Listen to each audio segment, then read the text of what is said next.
Welcome to exam study पुर। आप सभी का आपके अपने चैनल एग्जाम स्टडी पुर में स्वागत है। आज हम इस वीडियो में क्लास 10 के लिए एनसीईआरटी बुक से क्वेश्चन नंबर फर्स्ट देखेंगे, एक्सरसाइज 1.3 का। बहुत इंपॉर्टेंट एक्सरसाइज है और इसमें बहुत अच्छे से हम इसको समझेंगे कि कैसे कैसे हम क्वेश्चन को सॉल्व करते हैं। स्टूडेंट अक्सर इस एक्सरसाइज में बहुत कंफ्यूजन होता है स्टूडेंट्स को, लेकिन पूरी कोशिश रहेगी और पूरी श्योरिटी है कि आपको अच्छे से ये एक्सरसाइज समझ में आएगी। ठीक है, पहला क्वेश्चन दिया क्या है कि prove that root 5 is a irrational number.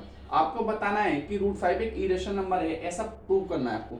आप इसको कैसे प्रूव करेंगे? क्लास 9 में हम जानते थे, क्लास 9 में हमने पढ़ा था कि रेशनल नंबर क्या होते हैं और इरेशनल नंबर क्या होते हैं। जो भी नॉन परफेक्ट स्क्वायर होते हैं और नॉन परफेक्ट क्यूब होते हैं वो क्या होते हैं? Irrational number. क्या होते हैं? फिर से सुन लीजिए, जो नॉन परफेक्ट स्क्वायर या नॉन परफेक्ट क्यूब, इन दोनों में से कोई भी एक होगा तो वो क्या होता है? वो होता है एक इरेशनल नंबर। ठीक है, देखिए हम जानते हैं कि वैसे तो हम जानते हैं 9th क्लास से कि रूट 5 इरेशनल नंबर, लेकिन इसको एक्चुअली में प्रूव कैसे करना है इसको हम देखेंगे। ठीक है, तो आप लेट कर लीजिए, let root 5 is a rational number. आपने लेट कर लिया है, मान लिया है खुद से कि रूट 5 एक रेशनल नंबर है, तो आप इस रूट 5 को इसके ऊपर इक्वल रख लेंगे पी अपॉन क्यू के। किसके इक्वल कर लेंगे? पी अपॉन क्यू या ए अपॉन बी। वेयर यहां पे लिख भी लेंगे, where b does not equal to 0 and a and b are integers.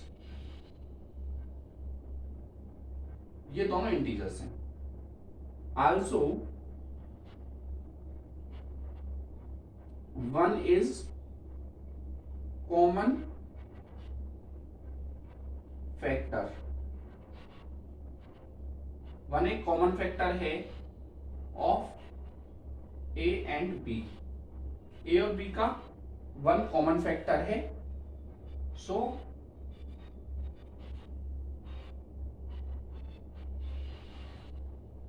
these are prime number. ये क्या है? ये है प्राइम नंबर, जिनमें 1 क्या है? एक कॉमन फैक्टर है और कुछ नहीं है। इसको ऐसे समझेंगे, मैंने सुन लीजिए क्या लिखा है, बस आपको मैंने लेट कर लिया है कि 5 एक रेशनल नंबर है। ठीक, फिर रूट 5 को मैंने ए अपॉन बी के इक्वल रख दिया, जिसमें b does not equal to 0। जब ये रेशनल नंबर होगा तो बी की भी जो वैल्यू है वो 0 नहीं होगी, हम रेशनल नंबर में ही पढ़ के आए हैं। ए और बी जो दोनों वैल्यू है ये इंटीजर्स लेनी है। क्या है ये? इंटीजर्स हैं। और हमने क्या लिया है कि 1 कॉमन फैक्टर है इनका, और 1 के अलावा इनमें कोई फैक्टर नहीं है। सुन लीजिए, 1 के अलावा इसमें और कोई कॉमन फैक्टर नहीं है। तो इसको इक्वेशन को नाम दे देता हूं मैं, इक्वेशन 1। ठीक, तो यहां पर लिखेंगे हम स्क्वायर, इसको सॉल्व कर लीजिए। पहले इस b की अंडर 5 में मल्टीप्लाई करेंगे। क्या करेंगे? b की अंडर 5 में, और a इधर रहेगा। इसके इक्वेशन दे लीजिए 2। फिर यहां लिखेंगे हम स्क्वायर इक्वेशन 2, बोथ साइड का हम स्क्वायर करेंगे इक्वेशन 2 का। कैसे? इसका स्क्वायर करेंगे और इसका भी स्क्वायर करेंगे। ठीक है, इतना समझ में आया आपको? फिर इसका स्क्वायर करेंगे तो क्या होगा? रूट 5 का स्क्वायर होगा 5 और बी का स्क्वायर होगा बी स्क्वायर, और ए का स्क्वायर क्या होगा? ए स्क्वायर। इतना समझ में आपको आया होगा?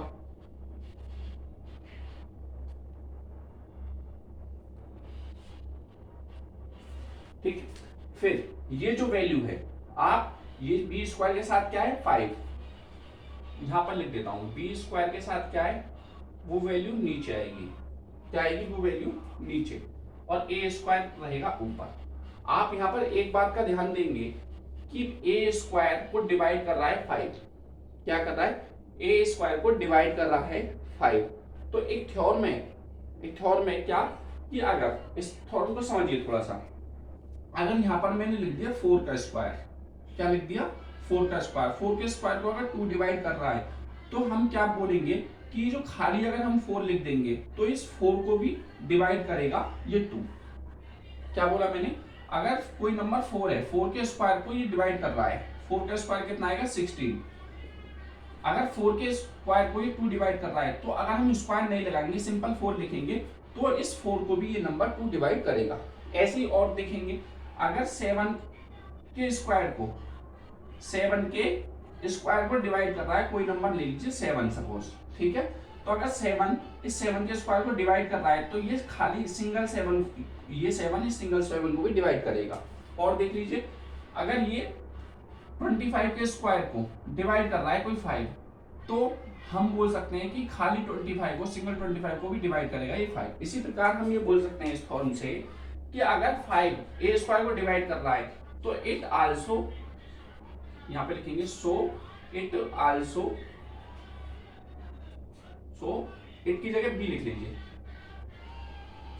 सो 5 आल्सो डिवाइड ए।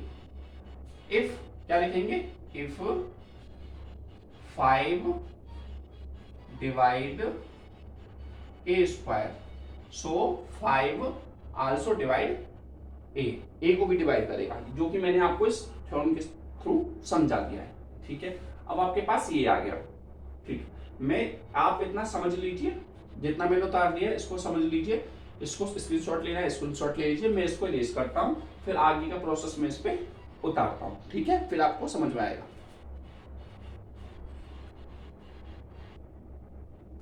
देखिए, फिर मैंने ये इतना मेरे पास आ गया है, ठीक है, ये अच्छा।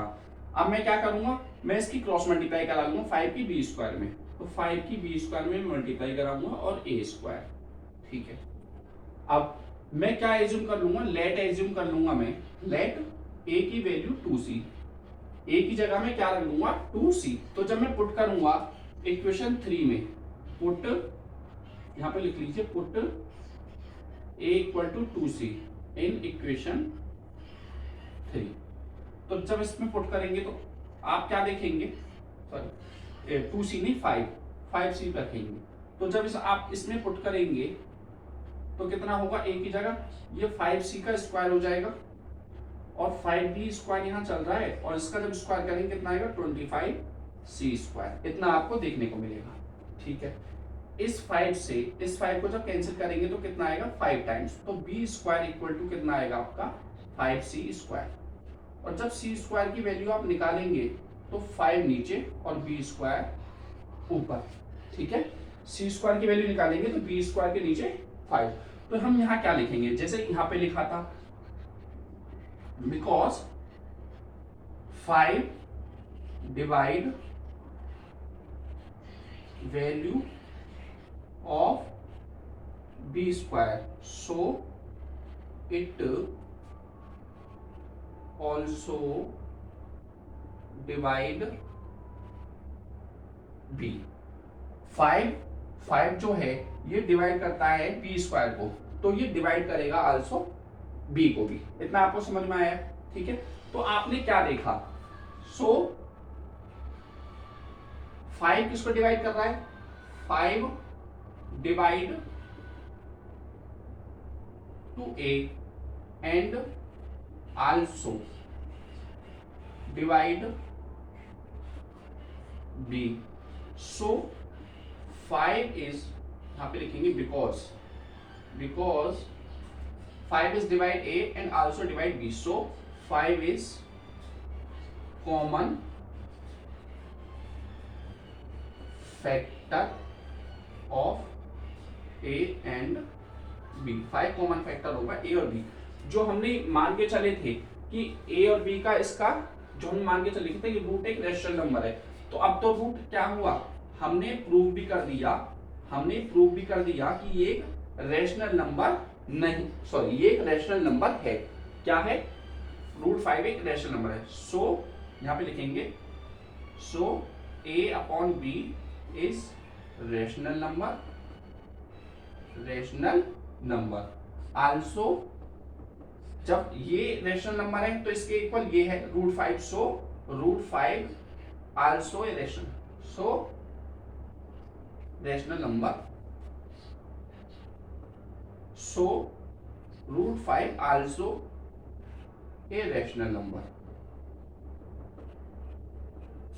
हमने क्या देखा कि जो हम रूट 5 को रैशनल नंबर लेकर चले थे उसको हमने सॉल्व किया और हमने प्रूव भी कर दिया कि रूट 5 एक रैशनल नंबर है। जो हम लेके चले थे उसको हमने जो लेके चले थे उसके द्वारा हमने प्रूव भी कर दिया कि ये रूट 5 एक रैशनल नंबर है। लेकिन हमें एक्चुअल में प्रूफ क्या करना है, हमें एक्चुअल में प्रूफ करना है कि रूट 5 एक इरेशनल नंबर है।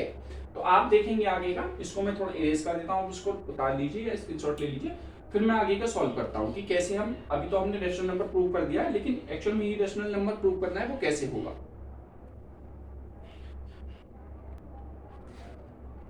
देखिए ये हो गया, तो ये दोनों रैशनल नंबर आ गए, ठीक है। बट क्या लिखेंगे, बट वी नो, हम क्या जानते हैं, मैंने बताया था क्लास 9 से, but we know root 5 is a irrational number. Root 5 एक इरेशनल नंबर है। सो आवर एजम्पशन, जो भी हम एजम्पशन शुरू में लेके चले थे, जब our assumption is wrong and prove that root 5 is a irrational number। तो आपको इतना समझ में आया होगा, ठीक है। अगर आपको इतना समझ में आया है तो बहुत अच्छा है, नहीं आया तो आप इसको वीडियो को फिर से पीछे करके देखेंगे और समझेंगे। एक क्वेश्चन और मैं इस टाइप का आपको, एक क्वेश्चन क्या है, इनफैक्ट और भी क्वेश्चन है, मैं आपको समझाता हूं, आगे और भी क्वेश्चंस हैं मैं उसको समझाता हूं। एक क्वेश्चन और समझाता हूं मैं आपको अंडर रूट 2 से, फिर समझ में आएगा आपको कि ऐसा कैसे होगा, फिर से समझेंगे।